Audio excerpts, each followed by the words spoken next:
Hello and welcome to the Arsenal Ramble. We're going to be talking about the disappointing 3-3 draw today with Southampton. And as ever, to help me do so, I'm joined by my co-rambler Dom. How are you, mate? You all good? I don't really know how to feel, to be honest. I feel like jumping into the podcast nowadays is like a therapy session every time we go into it, especially the last few games. And yeah, deja vu is really real, isn't it? We're getting draw after draw, not picking up as many points as we should be able to challenge for the title. But otherwise, other than that, mate, I'm not too bad. Just reconciling. What about yourself?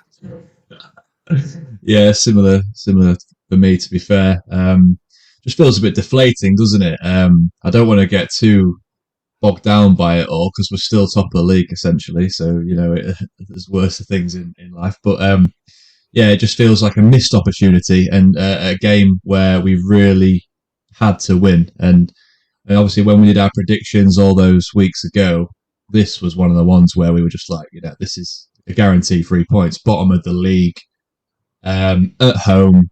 You'd like to think quite a give me really, but obviously it hasn't Yeah. transpired that way, and we're obviously going to get into that. So I think to start off with, we'll go with the team sheets because there was a few slight changes that we weren't obviously expecting.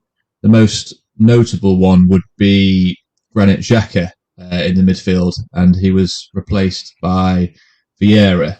We've seen this, I think, once before this season, where Vieira's come in for Xhaka, played that different type of role that maybe he's accustomed to, and I wasn't that impressed back then, to be honest. But this is sort of the next evolutional step for this team. I think having a more attacking, creative type player in that role. So when I do see it, I do get a little bit excited and think, this could be showing signs of things to come. But for me, he didn't really show it today. We'll obviously get into that. But what were your thoughts on that swap? Yeah, it definitely feels like Arteta is trying to lay the foundations for something big in that area, isn't he? He's trying to get more of an attacking threat, which we've seen from Granit Xhaka this season. He does push up and he has the license to be able to go pretty much anywhere on the pitch, especially when we're in attacking mode. But yeah, I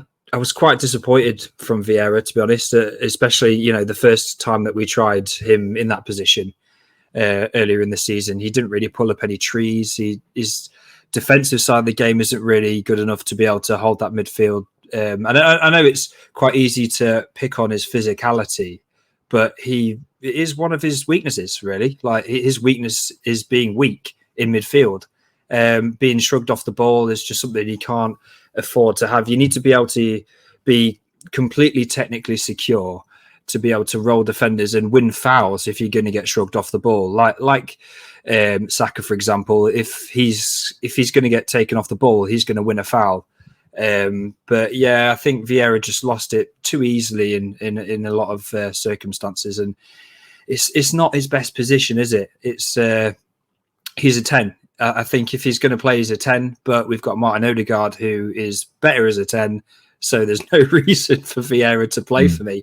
It's just a bit crazy. And I think, and the other one was Zinchenko coming back in the team as well, wasn't it? After Kieran Tierney was dropped. I think that is one that makes sense. Zinchenko has been our main starter this season, and he's only been out through injury. The only thing that I would say with Zinchenko is he didn't have the best game. I think it was the last game that he played before he got taken off in the Liverpool game. I think he had a few dodgy moments towards the end of that. So with Tierney not actually performing too badly, I wasn't sure whether it would be good to spice it up and put Zinchenko back into the fold or not. But we went with Zinchenko. So yeah, that was an okay change for me. Yeah, I mean, he was the player that Zinchenko, that is, was the player that actually got caught out for the Firmino goal, didn't he? He got nutmegged by Trent. So yeah, he wasn't in the best form before this little groin injury that he suffered in the previous game that kept him out. Part of me thought, I wonder if we're going to go with with Zinchenko in midfield, only because pre-game there was obviously rumour about Xhaka being ill, so I thought, I wonder if Zinchenko could fill in there. And then maybe keep Tierney at left back. And to be honest, I think that probably would have been better because, as we know, Zinchenko operates in that midfield three more often than not anyway. And yeah, going back to the Vieira, he just seems a step behind everybody else and slows things down too much. And you saw in the game, he got decent opportunities where, a quick shot or a quick decisive moment could have created something. And he just took too long on the ball, and by that time, momentum had fizzed out. And yeah, but to be honest, Zinchenko didn't have a great game either. Like you said, it was maybe sort of a byproduct of being out for the previous game and just sort of slowly getting back to match fitness. So, yeah, I don't think it was his best either. No, yeah, that's one thing that I would like to highlight, because a lot of people have been quick to get onto Tierney's back and saying that he doesn't bring as much to the game that Zinchenko does, which is fair enough in the build-up. He isn't as creative. But defensively, I'd say Tierney is a lot better of a defender than him, and between him and Zinchenko. And if you look at all of the goals that we conceded in the last couple of games, none of them were really Tierney's fault. There were all mistakes in the middle. There were blunders from Partey and Gabriel for the penalty, and Holding when he knocked over Jota in the box, gave away the penalty and things like that. So none of them were really to do with Tierney in his defensive work. So we can't really give him too much stick for that. But yeah, just unfortunate for him to get dropped from his perspective. But yeah, Zinchenko, if we're going to get straight into the game, I don't know if he can really be put at fault for our first goal. I think, so what happens here is Ramsdale receives the ball. This is 28 seconds in.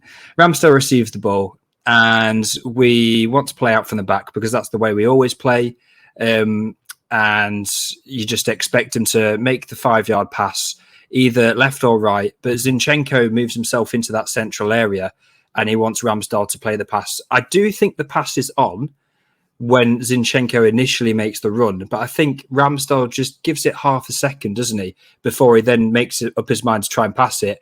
And then the pass is executed badly as well. It was a poor execution of the pass, which was then intercepted by Alcaraz. And then he took a moment to steady himself. And then even the shot wasn't really that great either, was it? I think Ramsdale, he got a good hand onto it, and he probably could have put this wide as well. It was a bad moment from Ramsdale, both the pass and this attempted save.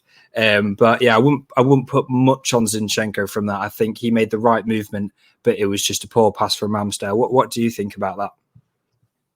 Yeah, I think if you watch the Manchester United Sevilla game midweek in the Europa League, it was very similar to the Maguire De Gea sort of blunder, where there was sort of 50% of fans saying, "Oh, it's Maguire's fault," 50% of fans saying it's De Gea's fault. But in our situation, it has a similarity in the fact that Zinchenko calls for the ball. He sticks both of his arms out to say, "Here, give me the pass." But he does that once the pass was no longer on. Like you just said, he was a split second too late in doing that. And I think Ramsdale was going to play the pass, decided against it. Then Zinchenko calls for it, then goes, and then passes it. And it was just an absolute miss pass. And yeah, it was just the worst possible start for Arsenal yet again. We've seen it in Bournemouth and other games this season. But to be honest, when that goal went in, I wasn't actually that worried. There's no way we're coming away from this game without scoring at least 2 goals. So, we were still well in the game at this point. 28 seconds in, just keep it calm, and we're fine. But it just didn't transpire that way, did it? We just sort of seemed to let it affect us to a degree, and I do feel for Ramsdale because he's been immense all season, hasn't he? And it's the sort of error that people don't forget. And it's disappointing for him to think that that's going to be looming over him for a little while now. Yeah, and to be honest, the season has been full of these small little moments between a lot of our different players, hasn't it? You can think of the Martinelli misplaced pass for Saka in the 96th minute against Liverpool. And there's so many little things like penalties that have been given against us, which really shouldn't have been given against us. The Martinelli goal against Manchester United, which was ruled out unfairly. And we're going to look back on these moments if we miss out by maybe a point or two and think, wow, if this just went the other way, just one of them went the other way, or like the Ramsdale one from the game, from the Southampton game, if he didn't concede that chance, then we might have won this game and then we might have won the league. It is horrible to mull over it and think about it too much. But if I was going to give Ramsdale any kind of sympathy in this, it does look like he's slightly off-sighted to where Alcaraz's position is. I think it's either Gabriel or Holding in the way of where Alcaraz is. So he might not have seen him. I know he should have seen him, but he might not have seen him. And then he's played this pass to Zinchenko, and then it's just got intercepted. But yeah, it is a bit of a blunder, and it always looks bad when the goalkeeper passes it straight to the opposition. And I feel bad for him. But as you say, 28 seconds in, it's probably the best time to concede a goal because you've got 90 more minutes to be able to get yourself back into the game. And I was hoping to see a big response from the boys. And unfortunately, that guy, Alcaraz, again, ended up, setting up a chance for our old striker Walcott, didn't he? It all came from an Arsenal mistake on the halfway line. We ended up giving the ball away, and then it fell to Alcaraz, who plays in a really good ball, to be fair to him, to play in Walcott, who we've seen so many times over the years, just this one-touch finish. And, we're 2-0 down inside, 10 minutes? And we're thinking, what the hell is going on? This is our title just crumbling in front of our eyeballs. It's awful. I was a broken man at that point. We were both messaging each other, weren't we? Saying, what? Just completely dumbfounded, weren't we? Yeah, I just had this really weird feeling in my chest, as if the whole world was just swallowing me up.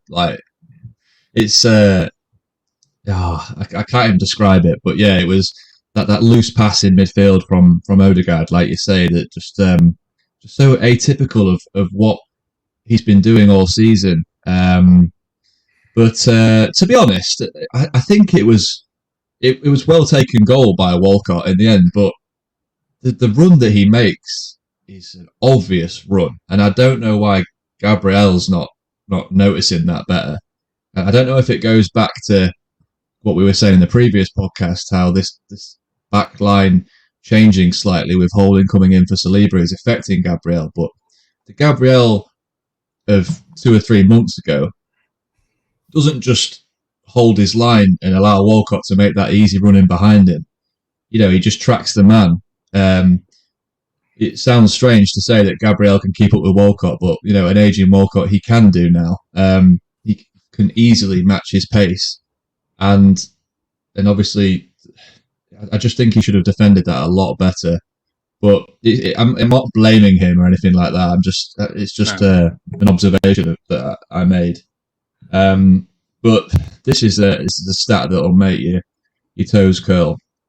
Since the 1st of February, we've conceded more goals than every Premier League team, bar 4.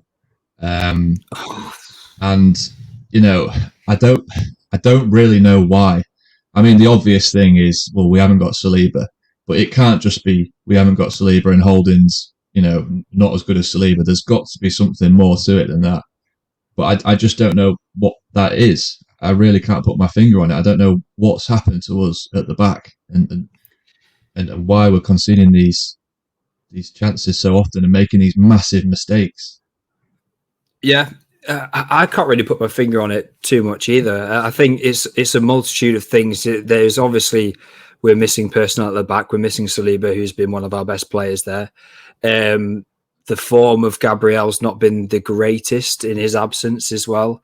And Ramsdale, he's been hit and miss. He's made some amazing saves, but he's also had a few blunders. In fact, one thing that I would say about that Walcott goal is, had Ramsdale have not made that mistake in the first minute, you would have expected him to maybe have a couple of yards of like a better starting position. I think Ramsdale would have been a couple of yards further out, and then maybe would have just gobbled up the ball when it got played in behind, because you see him off his line so much, don't you? You see him all the time. He's never on his line, but he looked more reserved in that instance. And the fact that when the ball was played in behind, he was pretty much on his 6-yard box, whereas usually he'd be about 4 or 5 yards closer, and he'd either smother it or be able to save it. So that could be another part of it. But a lot of the goals that we end up conceding, to be honest, they start from the front, because we always have so much possession and so much domination in games. Usually it comes from a quick turnover or from a sloppy pass. One of our attackers, as you say, Odegaard for this one, but in other instances, say like Vieira lost the ball, and then Southampton had a chance as well from that. So I think it's just about inconsistency at the front, and knowing that if you don't have someone covering you, then you can't always roll the dice and take a chance in that area. You need to keep recycling it, making sure that you're going to make the right decision. But it's easier said than done, isn't it? Yeah, it is. Well, what about because a lot of pundits are saying, oh, it's the pressure. It's the pressure of the title or the potential title. They're a young team. They've never been in this position before. Do you think that's got something to do with it, or do you think that's just sort of a narrative that people like to create? Yeah, I think it's got to have some sort of hand in it, hasn't it? You know, the young kids, essentially, a lot of them, the average age is 23, 24.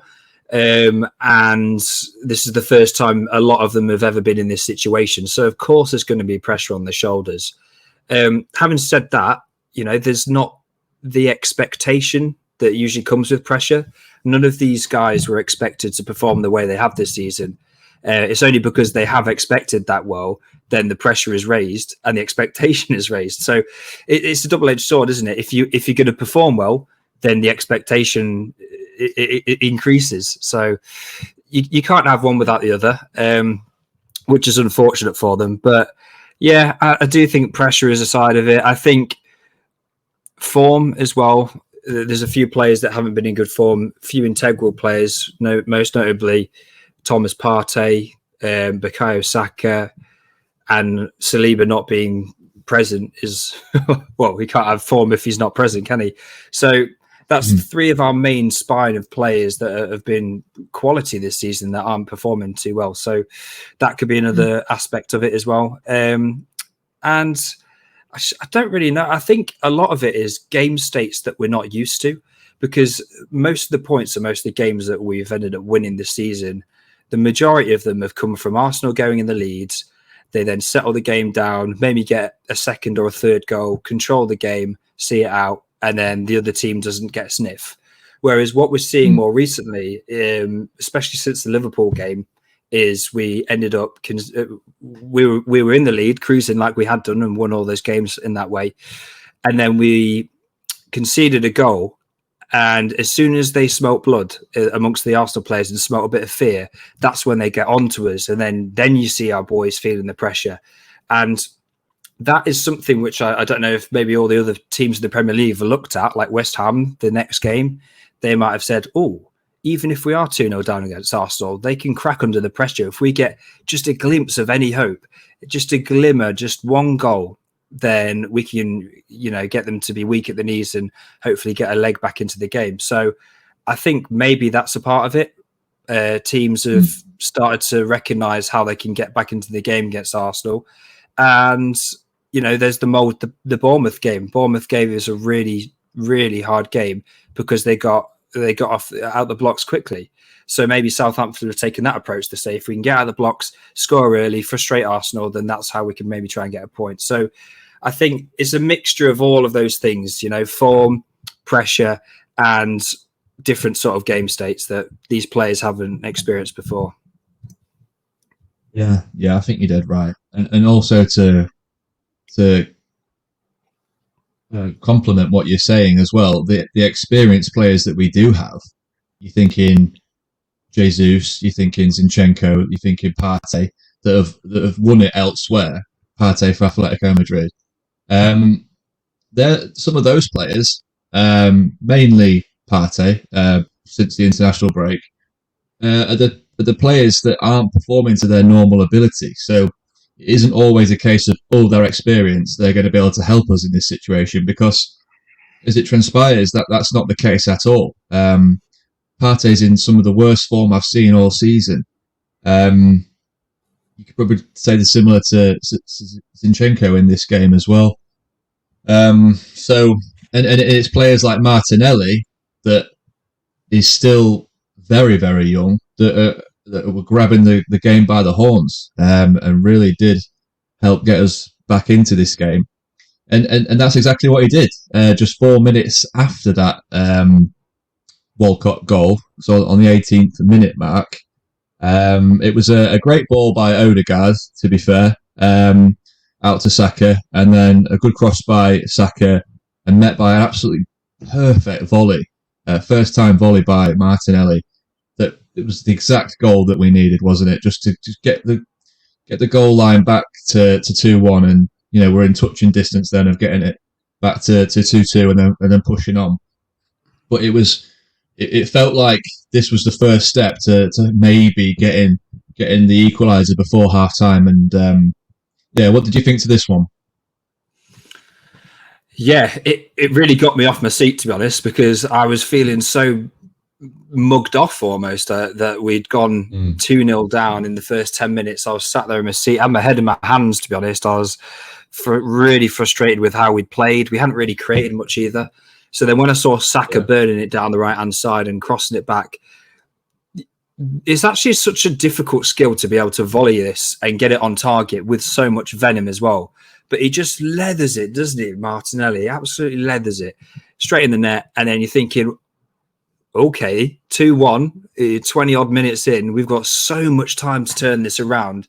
And you think that all the momentum, the pendulum's going to swing our way, and we're going to be able to get ourselves straight back into the game, and we're going to be completely dominant from this time onwards. And to a certain extent, we were. I think we were really dominant. In fact, even before that goal, just before that goal, we started to really turn the screw and turn it on a little bit to try and make something happen. I think it was after we had that team talk, wasn't it? After the second goal that Southampton scored, we called in a little team talk, and Zinchenko told everyone off and said, look, you're top of the league for a reason. Come on, guys, let's put on a show, sort of thing. So, yeah, we got that goal back. We really started to dominate.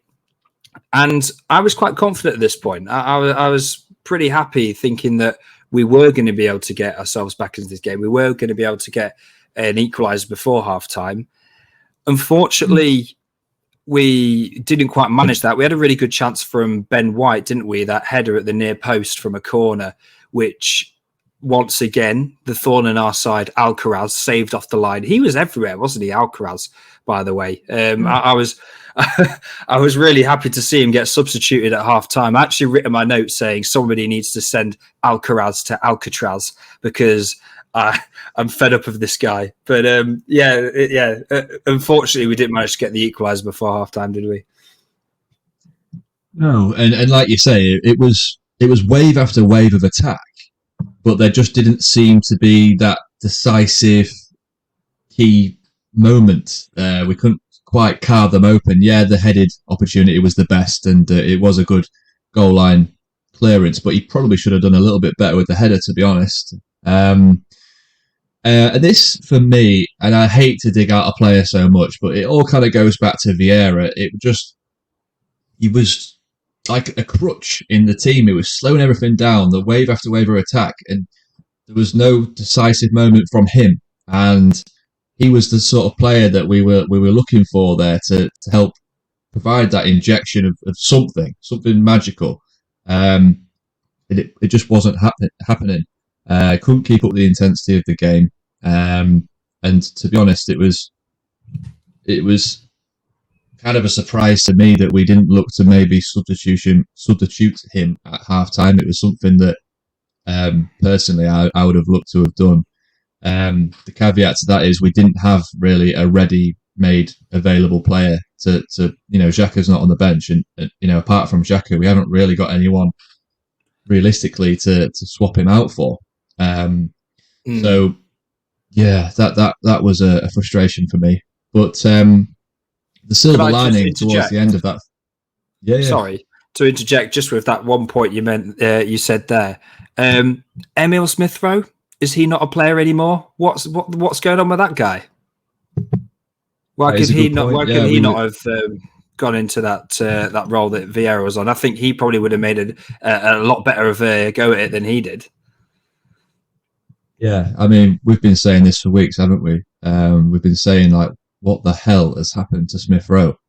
Our top scorer last season. I think, I'm pretty sure that he's match fit. There's no injury. There's no niggles or anything like that. He is available for selection. He's just not being selected. And this is a position that we've all sort of speculated over that he could potentially fill in at. And I don't understand how a player like Vieira is getting more minutes in that position than Emil Smith-Rowe. Doesn't make sense to me. Makes me think there's something going on behind the scenes that we're not sort of privy to. What do you think to that? Do you think that could be something that has happened?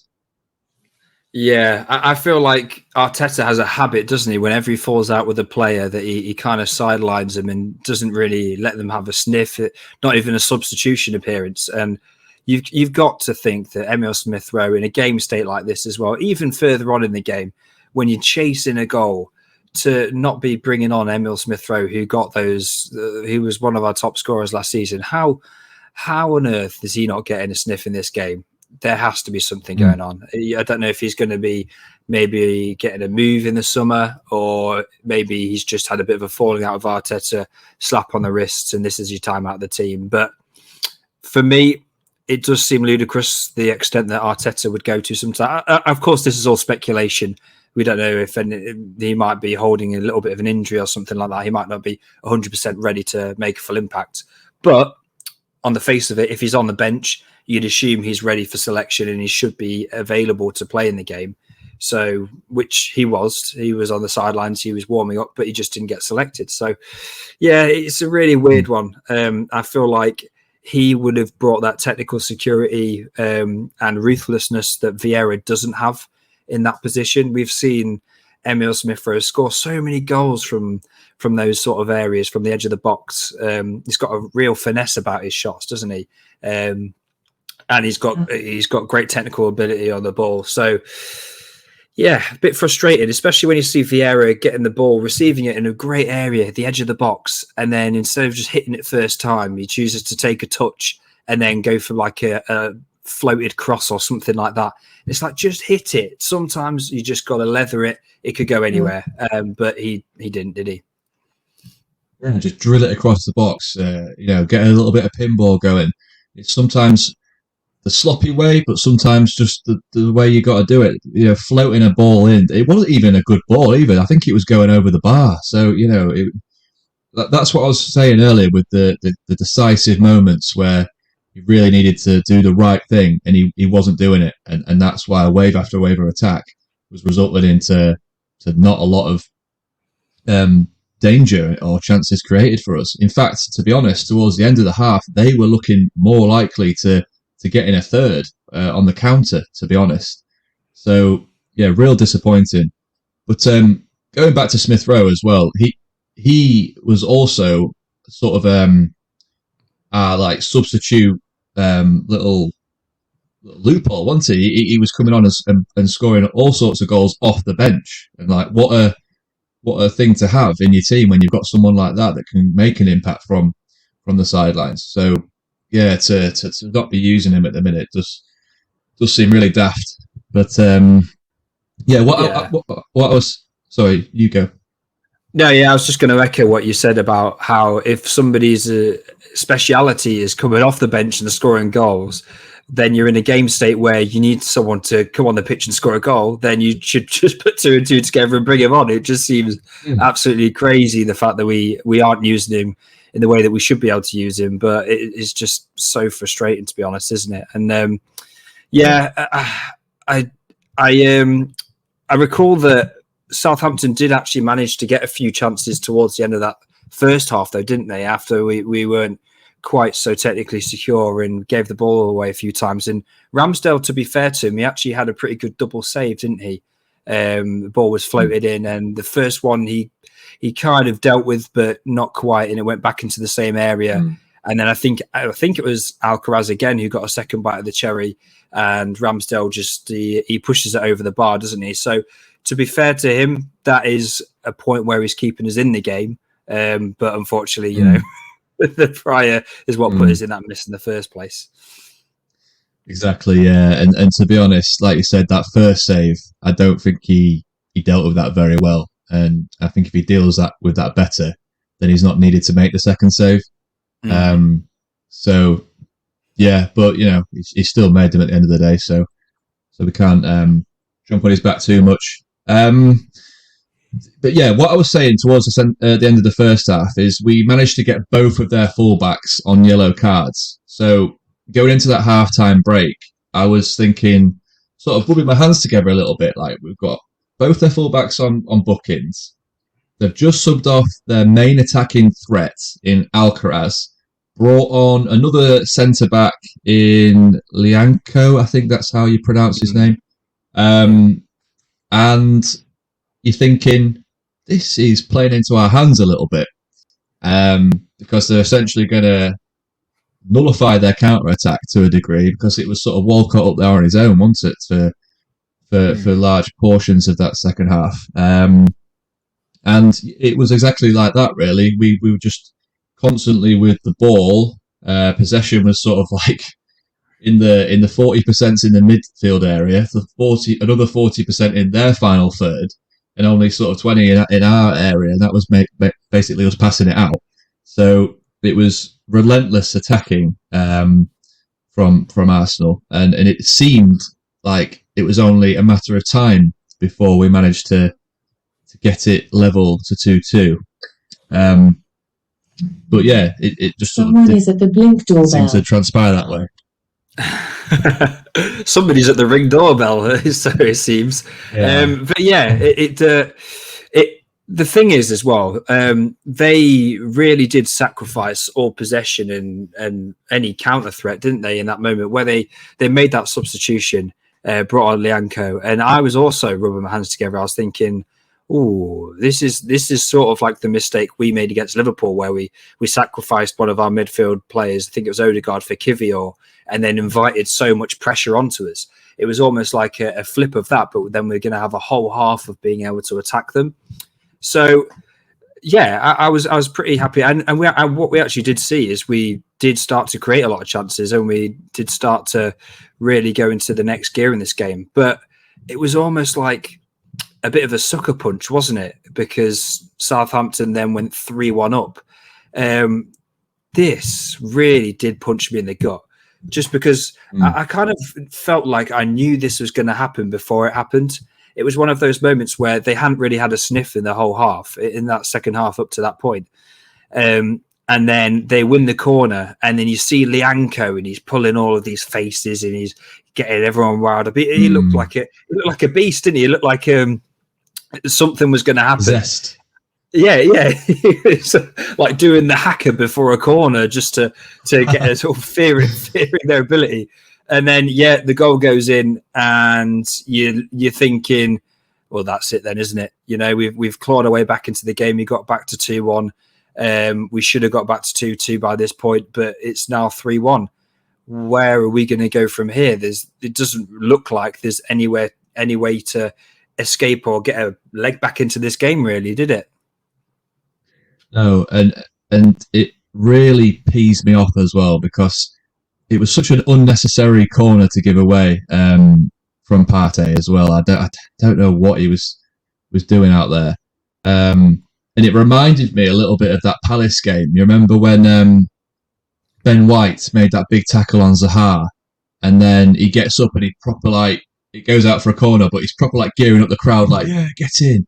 And I'm thinking, yeah, the only way back into this game for Palace at this point is a corner, and that's exactly what they did. They went and scored from it, and as soon as that corner went there, I just thought, we're going to concede here because we're not defending very well from corners. We were in the first half of the season, but now it seems that we've either been found out from our zonal / man marking technique, or we've just completely seriously dropped off with the ability to defend from set pieces. But a real frustrating one. And when that went in, that feeling in my stomach was like, we're not getting anything from this game. When you're 2-0 down or got it back to 2-1, you feel like there's a chance. We've seen it before this season. There's a chance. Yeah. But at 3-1, it feels the likelihood is pretty slim. Yeah, and that is something that I briefly wanted to touch on as well, because when we ended up conceding that goal, as you said, we were so good from set pieces earlier in the season, and it was to do with the mixture of zonal and man marking. But for Coletta Carr to have basically what was a free header at the back post, there was nobody in that zone, and there was no one man marking him. So what on earth's gone on there? Do you know what I mean? There's no one doing either of the defensive work for him to be able to have that free nod in at the back stick. So that's going to have to get revisited on the training ground. There's going to have to be some sort of investigation as to why that is allowed to happen. At least contested. He needs to be at least contested for that ball. He can't be getting that free header at the back post just to nod it in. But yeah, as you say, 3-1. It was a mixture of that and my frustration, how the game had gone already, and also the goalkeeper wasting time for Southampton, all of their players wasting time, which they're going to do because they're bottom of the table. They're just as desperate for points as we are. So they're going to be invested in the dark arts. I thought it was pretty funny. I know obviously I was a bit miffed off at this point, but it was pretty funny to see how Jesus was putting his fingers up, counting how many seconds the goalkeeper was taking for each goal kick. Because I think in the rules, you're only meant to have 6 seconds or so, isn't it? 6 seconds before the ball is meant to go back into play. But every single time, Jesus was getting to 12, 13, 14, and then he'd take the goal kick. So, yeah, it is frustrating, but it's something that every team does, and it's something that we do as well. But it just feels that bit more frustrating when you're losing, doesn't it? It does, but yeah, like you say, every team does it. You've kind of just got to suck it up and not let it affect you mentally, because it's just part of the game, to be honest. I was just hoping that, similar to the Bournemouth game, we could all laugh at the keeper at the end when their time wasting efforts results in an injury time goal. Unfortunately, that didn't happen today. But going back to the corner, a lot of teams, I'd say roughly half the teams in the Premier League, will stick a man on the line there. So if it does go to far corner, then 9 times out of 10 they can head it away. We seem to just do neither. We've got no man on the line, and then we've got no player tracking the run to the far post. It's Zinchenko that should have been doing it, but he just was asleep. He was caught sleeping. So, it's just it's basics, really. That's the frustrating thing. These goals that we're conceding, basics, and they're also really bad errors. And this is why we've got one of the worst defensive records in the league post February. So it's not pretty. Yeah, exactly. The basic stuff that you learn whilst you're first ever starting to play football is get a man on the line from a corner. They did that in the first half. Alcaraz saved a shot off the line from Ben White.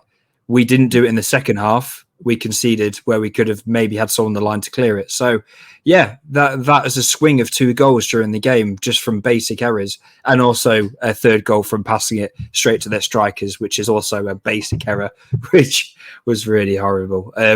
But yeah, at this point, I was feeling like we've well and truly fudged this up. The game's gone. And potentially the title's gone as well, because you gave allowances in the last 2 games to Liverpool and to West Ham, because you felt like, okay, these are difficult away games. Maybe West Ham less so with their form this season, but you felt like the banker is to beat bottom of the table whilst you're at home. You've got to do that.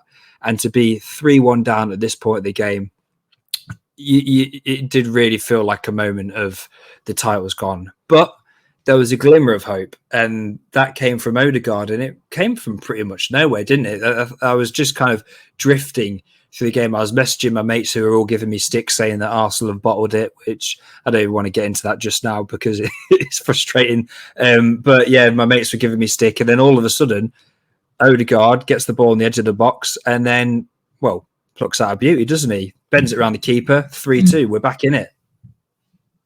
Yeah, curls a beautiful one into the far corner, yeah. And even before this goal, we were carving a few decent chances as well. I remember a really big one from Martinelli. In fact, it was only moments after they scored their third. He whips that beautiful cross, an outswinger, and it's on a plate for Jesus, and he just sort of mishits it and it fires over the bar. I don't know if you recall this one, but it was a real sitter, and I thought that was the moment where, you know, we really nullify that corner goal that they've just scored straight away almost. It didn't happen, and then yeah, like you say, 20 minutes later, I think we're around the 88th minute mark at this point, and we get it back to 3-2, and then that really is squeaky bum time for Southampton, isn't it? Because they're really hoping for 3 points, because that is massive for them in terms of the relegation scrap that they're in. A point doesn't really benefit anybody to a degree. So, yeah, it was relentless pressure from there on in. Yeah, and then it was almost like we were laying dormant up until that point, like before we scored that second goal. As you say, I think one thing we can take away from this game is Jesus was pretty wasteful with his chances. And I know we're used to seeing him being quite wasteful with chances, but when it's this tight and there's not that many chances being created, you've got to start converting them, haven't you? You've got to get your team back in the game, and he has been pretty good aerially, but for whatever reason, it just wasn't his game, was it today? But yeah, as you say, we got back to 3-2, 88th minute or so, and then we were getting into the first couple of minutes of injury time, which we had 8 minutes of, which was mainly because of the time wasting and some of the injuries and things that we'd had from their side. I think it was that Martinelli moment where he kind of flipped him over and he was on the floor for ages. But yeah, we managed to pull it back to 3-3, didn't we? A bit of a scramble around the box, and then it manages to find its way to Bukayo Saka, who then just pretty much leathers it into the goal. And then at this point, I'm thinking, this is going to be Bournemouth v2. It's going to happen. I was so excited. I went from being completely dejected, completely uninterested in the game, feeling like we'd lost the title, to we're on the cusp of something here. We could potentially pull this back, and it would be one of the biggest stories, even bigger than the Bournemouth game because of the deficit. So yeah, at this point, I was feeling quite up for it. Were you?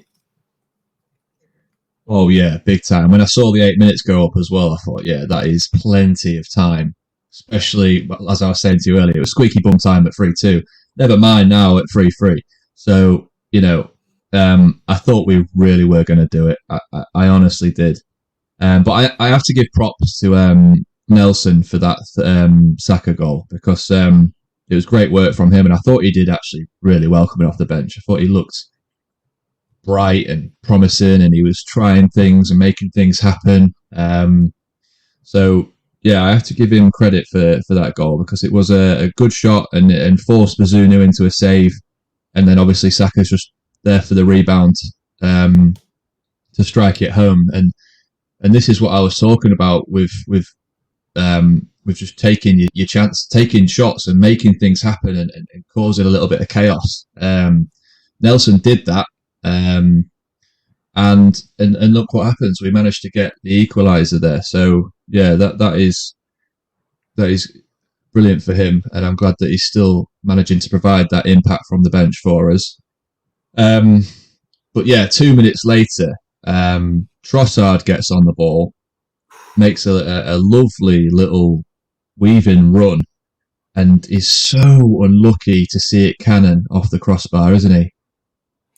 Yeah, if this went in, then the roof would have gone off the Emirates, wouldn't it? Everything would have just gone into pandemonium, because when I saw him weaving and he was tricking about, I thought he was going to maybe lay it off, maybe go for a 1-2 or something.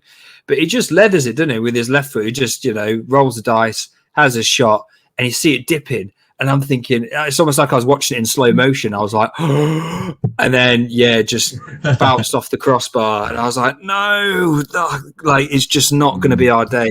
And we're just not going to have another chance. But we were still prodding, we're still probing. But one thing that really did frustrate me, and I got a bit angry at this point, actually, with Thomas Partey, is we've got the ball. It was the 95th minute or so. We've been doing so well from creating these opportunities. And Southampton, let's face it, they're on the ropes. They were crumbling. They're weak at the knees. And anything that we were putting into the box, we were getting chances from.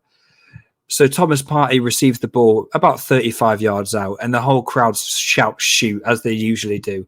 And he listens to him, and it's an awful decision to make there, because he just takes the pot shot. Obviously, he goes into row Z.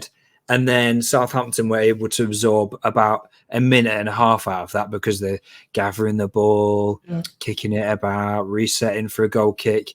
And when you want relentless pressure on a team, the best thing for him to have done in that situation, there was Odegaard and Saka were both waiting on that right-hand side unmarked as well. So that was a poor decision from me, and it did get me quite frustrated. Yeah, I was about to say that with the Odegaard.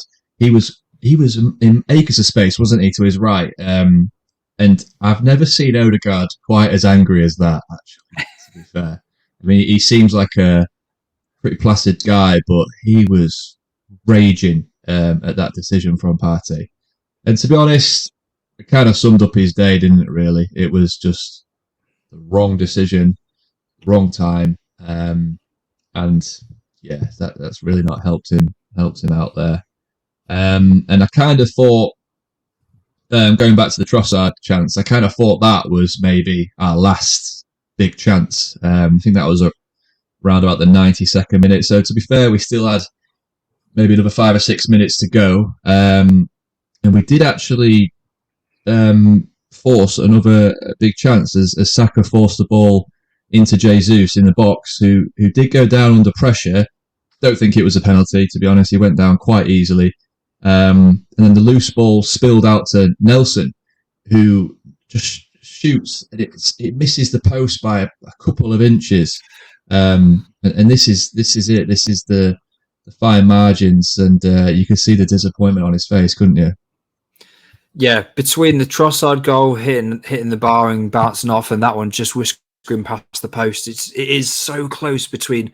That is the difference between 2 extra points, which could be the difference between us winning the league and not. Just a couple of inches. And it is so frustrating when you're watching it and you're seeing the replays and how close it is. But I guess that's just the way it is. The only thing that I would say in that moment is it's not a massive criticism of Jesus, but it's the fact that he does tend to go down a bit too easily.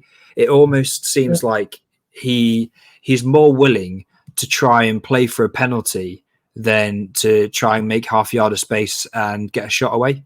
And I think because that's creeping into his game, referees are becoming wise to it. And then now when something is going to be a penalty, it's probably not going to be given because they go, oh, well, it's Jesus, he's just looking for it kind of thing. He's getting a name for himself as being a bit of a diver. And I would rather see him stay on his feet as much as he physically can without obviously getting fouled and barreled over. But then in that circumstance, you would get a penalty anyway. But yeah, he does go down quite easily, especially when we're in the ascendancy, where he probably could have stayed on his feet and made a better layoff to one of the surrounding players. But yeah, really unlucky in that moment as well to potentially make it 4-3, but we didn't. And yeah, I feel like after that moment, we didn't really get any more chances. The game just kind of fizzled out, and I can't think of any more. Can you? We did get another penalty shout with Jesus in the box, which was probably more of a penalty shout. I think it was just bang on the 98th minute, right at the end. It was a bit of a scramble in the box. VAR checked it, but no, nothing given there. And yeah, maybe it does come down to him just going down that little bit too easy, not sort of waiting for that initial contact, or maybe just prejudging it too early, and the refs aren't buying it. But it's a strange one because pre-World Cup, Jesus was really spinning defenders and using his strength up against big centre backs and creating all sorts of problems. But we're seeing glimpses of it, but he just seems to not have quite got back to that form that he was in pre-World Cup with that ability to spin players and take them on. But I'm sure it'll come. It's probably just a matter of time and allowing him to get back to that full match fitness post-injury. Yeah, I completely agree. And as you say, as we saw, that he's scored a few in the last few games, so we can't be too critical of Jesus. He does cause a lot of chaos in there, and that creates chances. So yeah, he's doing what he's in there to do. I think when we saw Nketiah come on, it just shows you the difference in quality of Jesus and Nketiah. How I just think Nketiah looked so rigid. He didn't really offer as much at all when he came on. When you compare him to players like Jesus and Trossard, Martinelli, Saka, Odegaard, these players are all so fluid and able to pop the ball off and spin players. But Nketiah just looks like he wants to run in one direction and get a ball played through to him, which if you're playing against what is essentially two banks of five, then you're not going to get any luck doing that, are you? But I can't be too critical of Jesus. And after the game, I was in a bit of a weird place because I'd been so frustrated all game. And then I was happy that we'd equalised, but then wishing that we would win the game. And it almost seems like when we were 3-1 down, to be able to bring it back to 3-3 seems like a good point. But then to have got a point against bottom of the league at home doesn't feel like a good point at all. It feels like 2 points dropped. So I'm in two places really where the game state means that it was a good point, but on the outside, and when you look at it pre-game or anything, it was a bad point really. We should have got 3, shouldn't we? Well, without a doubt, you can try spin it whatever way you want, but ultimately we've got 3 points in 9. I think with the Liverpool one, you can rationalise that into a fair point on the day. We're away at Anfield, so regardless of what happened in the game, being 2-0 up, whatever, we've got a point and we've taken 4 from them all season. So fair enough. The West Ham one. Yeah, that you can't really excuse that one. That is a big disappointment not to get 3 points, especially when you're 2-0 up again. And then today to draw, it feels like a loss, but to draw to Southampton at home, bottom of the league, when you're going into pretty much the biggest game of the season, just 4 or 5 days later.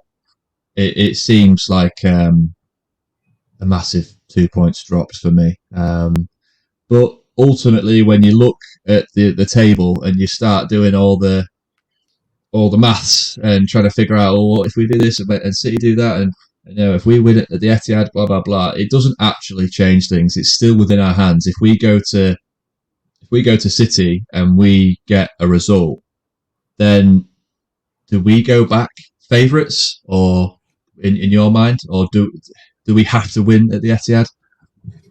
I think personally, win, lose or draw at the Etihad now, we're not favourites.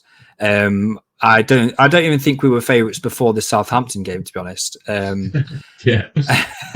I feel like after the last couple of games, because the reason why we were favourites was because we had that massive cushion, right? We had an 8-point gap, and we've used up that cushion now. We've luckily we had it, and we've used it against Liverpool, West Ham, and Southampton, and we no longer have a cushion.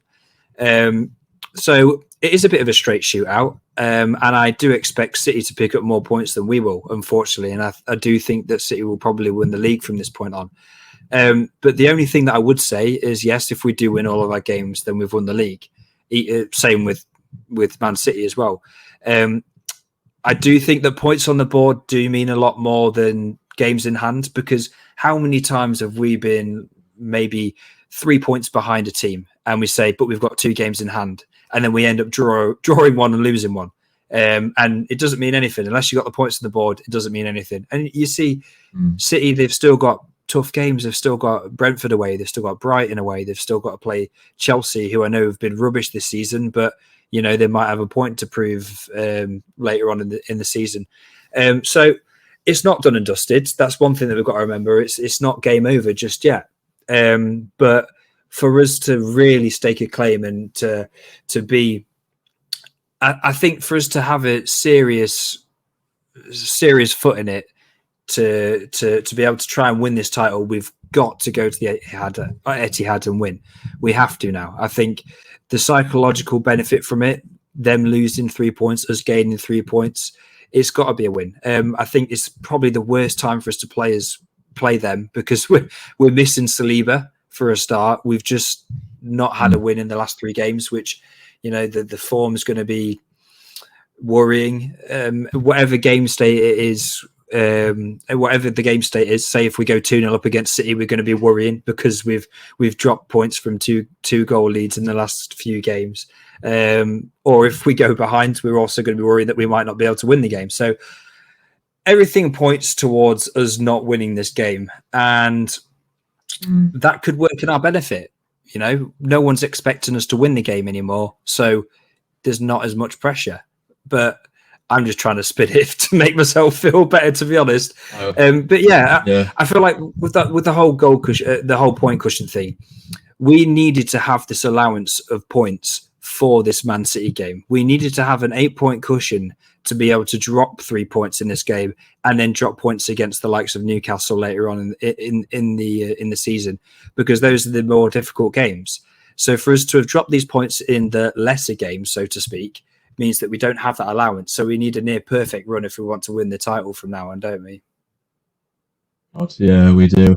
And going back to that cushion thing, like you said, by having those points in the bag, it's annoying because this cushion was here for the Liverpool game, for the City game, and for the probably Newcastle game, if we're being honest. And we've allowed it to not be that, and for it to sort of soften to reduce the gap.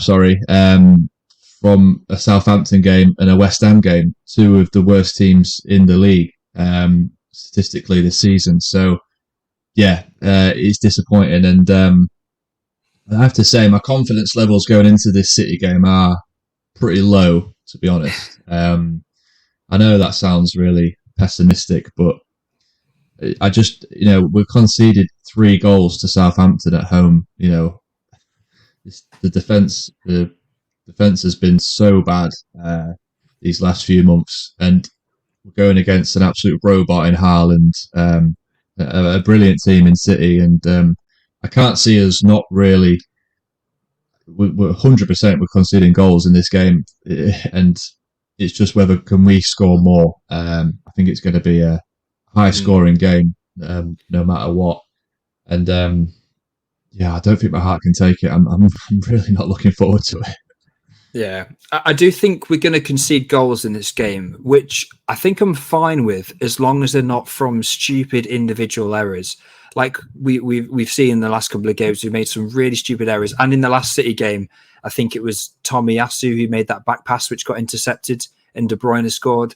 Things like that are not the reason why you should lose a football match. You should be, if you're going to lose a football match, you should be outplayed, and they should be able to score of their own right. We shouldn't be giving away these cheap, easy goals to be dropping these points. So fingers crossed we don't make any of those mistakes on Wednesday. The only thing that I would say is perspective is everything. So when you look at our season and the way that we are at the minute, we've just drawn 3 games and it looks like everything's crumbling around us and the pressure's getting to us, so to speak. But we're still on 75 points. We're top of the table, 5 points clear of City, albeit they've got 2 games in hand. If we were to have had these 3 games earlier in the season, and then we would have just had a nice run of wins up to this point, everyone would be saying, oh, well, Arsenal weren't in contention and they've worked their way all the way up to this position and they've got a real shot at winning the title now. So perspective is everything. We could have been the underdog, so to speak, and then fought our way back to this position. But yeah, it's just frustrating, and it does feel like we're losing a grip on the title. But everything's gonna come to fruition on Wednesday, isn't it? That's the big one. Yeah, this is the big one. This is where I think we'll know where we're at as a team, whether we're ready to challenge for a title ahead of City, or whether we're just going to fall slightly short this season. But who knows? It's one game. Anything can happen in one game. We've seen that in the past. So let's keep our fingers crossed and let's get the injections out for Saliba and make sure that he's ready. We're going to need him. Is there anything else that we... Sorry, you go. No, I was just laughing about the Saliba thing because I remember that picture that you showed me earlier of him on the bench with his hands over his face. It was quite comical. Yeah, he looked absolutely dejected, didn't he, on the sidelines there, didn't he? But yeah, like I said earlier, yeah, you can't help but think, where would we be if we hadn't have lost Saliba this last month? Can you? But like you said, so rushing back for this one game without a month's worth of training, it seems silly as well, doesn't it? So yeah, ultimately we're probably going to be seeing Holding there at the back, and yeah, it's gonna be a big test for him against Haaland. We've seen that in the League Cup this season, haven't we? And he didn't fare too well, I would say. So that will be an interesting matchup. Yeah, I'm looking forward to it. But I'm pretty confident if Saliba was in the last 3 games, we probably would have won at least one of the 3 games. But you know, that's just the way football goes. You've got to have a big squad, haven't you? And unfortunately, that's just the way it's gone. But as regards to today's game, I don't think I've got anything else more to say on it. I'm just hoping that we can finally get a one over on Man City midweek. Me too. And that game is Wednesday next week. So we'll be doing the podcast. Well, we'll be doing it straight after if we win. If we lose or draw, well, if we draw, we'll probably straight after as well. But if we lose, then give us a couple of days because we'll just need to let the dust settle before we tackle that one. So join us for that one. And until next time, take care. Take care, guys.